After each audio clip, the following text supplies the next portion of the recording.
एक बार महाराज राय और तेनालीराम में बहस छिड़ गई कि लोग किसी की बात पर जल्दी विश्वास कर लेते हैं या नहीं। तेनालीराम का कहना था कि लोगों को आसानी से बेवकूफ बनाकर अपनी बात मनवाई जा सकती है। महाराज बोले, मैं ऐसा नहीं मानता। मुझे लगता है कि लोगों से अपनी बात मनवाना आसान नहीं।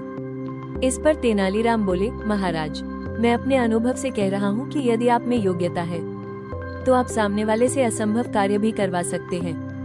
बल्कि मैं तो यहाँ तक कहूँगा कि यदि मैं चाहूँ तो आप पर किसी से जूता भी फेंकवा सकता हूँ। ये सुनते ही महाराज का गुस्सा चरम पर पहुँच गया। वे बोले, तेनालीराम, तुम होश में तो हो? क्या कह रहे हो?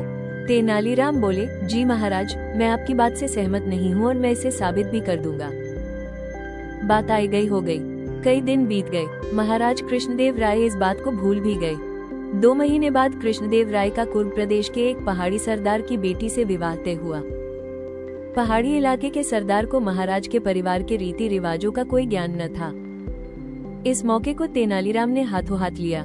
वे सरदार के पास जाकर बोले, आप चिंता न करें, रीति रिवाजों के समय मैं आपके साथ साथ रहूंगा और आपकी पूरी मदद करूंगा। ये सुनकर सरदार निश्चिंत हो गया। विवाह से एक दिन पहले तेनालीराम सरदार के पास जाकर बोले, महाराज के यहाँ एक अद्भुत रिवाज है। विवाह की सभी रस्में पूरी होने के बाद दुल्हन अपने पांव की मखमली जूती दूल्हे की ओर फेंकती है। ऐसा माना जाता है कि इस रिवाज को मन से करने पर पति पत्नी में प्रेम बना रहता है और कभी झगड़ा नहीं होता। सरदार इस अजीब से रिवाज को सुनकर हैरान रह गया, लेकिन उसने तेनालीराम की चतुराई के अनेक किस्से सुने हुए थे।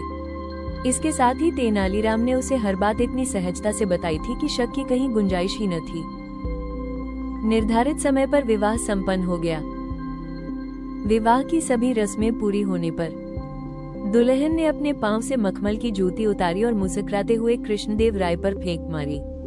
ये हरकत होते ही हर ओर खलबली मच गई। महाराज आंखें तरेर कर बोले, यह क्या बदतमीजी है? बात आगे बढ़े इससे पहले ही तेनालीराम सिर झुकाकर बोले, महाराज, अब तो आप मान गए न कि लोगों से अपनी बात मनवाना बेहद सरल है। बस इसके लिए व्यक्ति योग्य होना चाहिए। ये सुनते ही महाराज को 2 माह पहले की बात याद आ गई। ये याद आते ही उनके चेहरे पर मुस्कुराहट फैल गई। वे बोले, उचित ही कहा था तेनालीराम तुमने। तुम जीते और मैं हारा। लोग सचमुच योग्य व्यक्ति की किसी भी बात पर विश्वास कर लेते हैं। व्यक्ति का योग्य होना बहुत जरूरी है। एक योग्य व्यक्ति अपनी हर बात को चतुराई से मनवा लेता है। योग्य व्यक्ति अपनी चतुराई से हर बिगड़ते काम को संवार देता है। योग्य होने के लिए व्यक्ति के अंदर मानवीय गुणों का होना अनिवार्य है। उसे अपने देश से प्रेम होना चाहिए और उसके अंदर मानवीय संवेदनाओं की अनुभूति होनी चाहिए।